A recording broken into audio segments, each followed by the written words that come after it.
बाबा बेला की जय। भक्त भक्त स्वाहा, भक्त भक्त स्वाहा। हाँ तो भैया लोग, हम है जेपी यादव के चेला, नाम है बाबा बेला। खानी दूध को केला रोज रोज।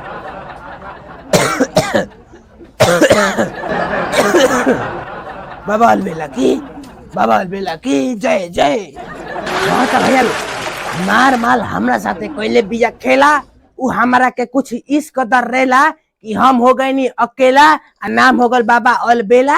आ खानी दूध गो केला। आ तब से ध ले बानी हम मठिया, वही पशु रहे नी, मठिए पर आए नी हम। वही जा सुते नी, वही जा खानी आ अपन क्रियाक्रम वही जा करे। हाँ, हमरा घर से मतलब नहीं। भक्त भक्त स्वाहा। काहे कि हमार माल झबरी देले बिया हमारा के प्यार में धोखा। आ बना देले बिया है बाबा अलबेला के बोका। बोका बना देले बिया हमार माल झबरी। हाँ, बारा गोरियावे नहीं सुतला में ओकरा के। हाँ भैया लोग, हम तो प्यार में पड़ के कोई ले ले बानी अपन जिंदगी नाश। देख ले लोग कि हम प्यार में पड़ के को ले बानी जिंदगी नाश। आ हम अपन से को ले बानी अपना डॉट डॉट डॉट पर बांस। काहे कि उ खिलौने रहे हमरा दिल के बहुते खास। हाँ, उका बिना तो हम लेतो ना रहे एको गो सांस। भक्त भक्त स्वाहा। हाँ, हमारा टेंशन नहीं के, चाहे वो भार में जाओ। काहे कि उ खिलौनी हमरा के देले बिया प्यार में धोखा। आप बना देले बिया हमरा के बोका। यही से पिए नी सुते के बेरा गांजा। आ एगो के रोज बोलावे नी, कहे नी का कि आजा पलानी में, आजा आजा आजा। भक्त भक्त स्वाहा।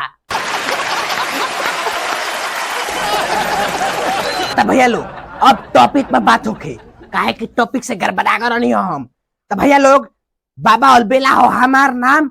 दूधू गो सुते के बेरा केरा खाइल बा हमार काम। हाँ, दूधू गो केला सुते के बेरा खानी हम। हाँ, अब हमरा जिंदगी में नहीं थे गम। काहे कि सुते के बेरा पिए नी हम राम। हाँ, भक्त भक्त स्वाहा, भक्त भक्त स्वाहा। बाबा अलबेला की जय, बाबा अलबेला की जय, बाबा अलबेला की जय। काहे कि भैया लोग, प्यार में मिलल धोखा, तबे से पिए लगनी हम तारी।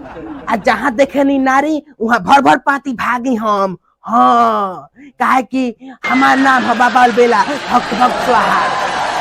हाँ तो भैया लोग, हमार दिल टूटल तब से हम गावे गावे भीख मांगे नी। हाँ, आ सुंदर सुंदर लड़की सन के लेवे, सुंदर सुंदर लड़की सन से लेवे नी। हाँ, तनिक सकर बरा गनी हो, उल्टा मत सोचे हम लोग। हाँ भैया लोग, आ हई गो हमार बात जानता नहीं लोग, हम रोजे रोजे अपना झबरी के गावे जानी भीख मांगे ओकरा से। आ ओकर सब या बुर्बक, हम ओकरा के बुर्बक बना देवे नी। आ ओकरे से लेवे नी भीख। गलत नहीं थे सोचे के रहुआ लोग के। हम है सन्यासी बाबा, बाबा अलबेला, भक्त भक्त स्वाहा, भक्त भक्त स्वाहा। सुते के बेरा खानी केला, नाम है बाबा अलबेला। हाँ तो भैया लोग, ढेर देर से बात करो तनी, हम अपना बिजनेस पर ध्यान नहीं देत। तो तनी भीख उख मांग लिया। ए बूची, ना ना गलती से कहा गलो, ए चाची, ए दो लोग ना हो भीख, बाबा अलबेला आयल बारन, ना दे बोलो। हाँ तो भैया लोग, कोनो नहीं के देत तो हम जाता नहीं अपना झबरी के गाँव भीख मांगे। और करे से ले भीख। हाँ, जौन 250 चाउर दी तो पकाएम, आ मुर्गा बनाएम, आ खाएम, आ रम पिएम, आ गम भुलाएम। हाँ भैया लोग। हाँ तो भैया लोग, हम जाता नहीं झबरी के गावे। आ रउआ लोग वीडियो के लाइक करी, आ चैनल के सब्सक्राइब करी। निमन लागे तो नया वीडियो पर फिर आई।